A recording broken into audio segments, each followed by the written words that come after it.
Hi, thanks for tuning in. I'm Cecilia Manella, and I hop on here every single week to share some tips and tricks on mental health wellness. This month's theme is heart, and I want to talk about heartbreak and heartache and living with a broken heart. We don't often talk a lot about our broken hearts.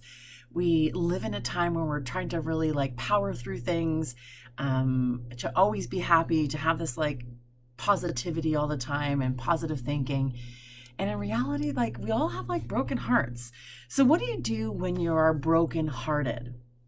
When your heart is broken over maybe an ending of a relationship or the death of somebody or really big change or being hurt, there's so many reasons or circumstances where our heart actually gets broken.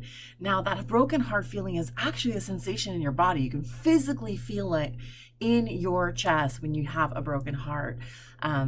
My own personal experience of it, it feels like a lot of pain, and it just radiates through my body and through my mind, and it just takes up a lot of energy and a lot of space. Now, what do you do with that?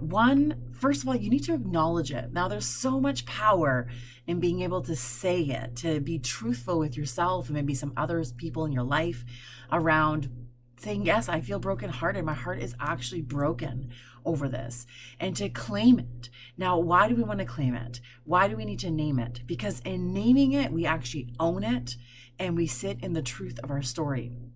There's a lot of conflict that happens, inner conflict, that can create anxiety and can create depression when we're not honest about where we're at, if we're not truthful with ourselves at least.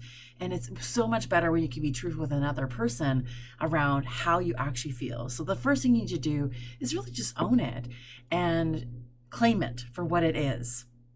The second thing you want to do is really figure out the emotions that are attached with it. Is it sorrow? Is it sadness? Is it anguish? Is it grief?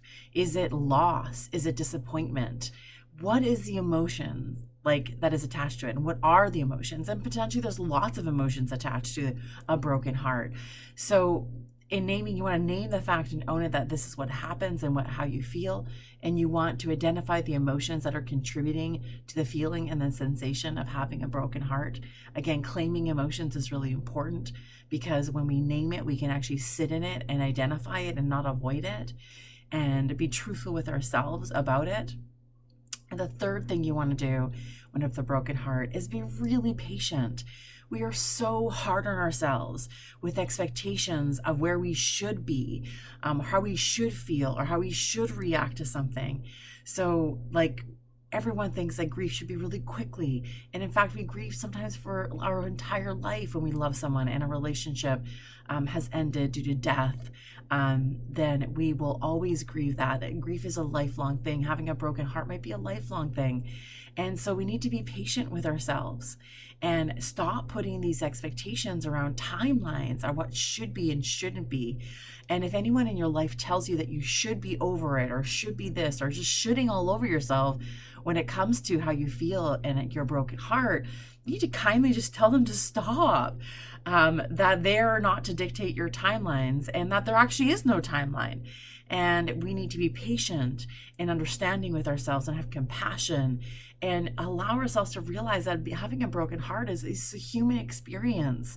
And there's no way to protect yourself from it, because if you do protect yourself from it, it means you have to wall yourself up. It means you have to stop having interactions that are vulnerable and intimate in any kind of relationship.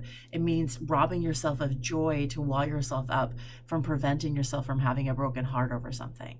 So brokenheartedness is just a part of, human experience. We don't have to like it or love it or enjoy it or any of those things. It's just acknowledging it's part of the human experience. It's part of our journey of being here on the planet, is to have these experiences that potentially break our heart sometimes. And oftentimes when we're grieving and we have a broken heart because of grief, it's a sign of how much love we've been able to give to that relationship or to that person. And that is something that's good. It's not a bad thing. The broken heart sucks. I get it. It sucks ass and it hurts. But it's also the consequence of being able to love fully and have a lot of joy. So give yourself some patience and give yourself some compassion and some understanding if you're living with a broken heart, and just accept it as part of your journey and part of life. and allow yourself to feel the feelings.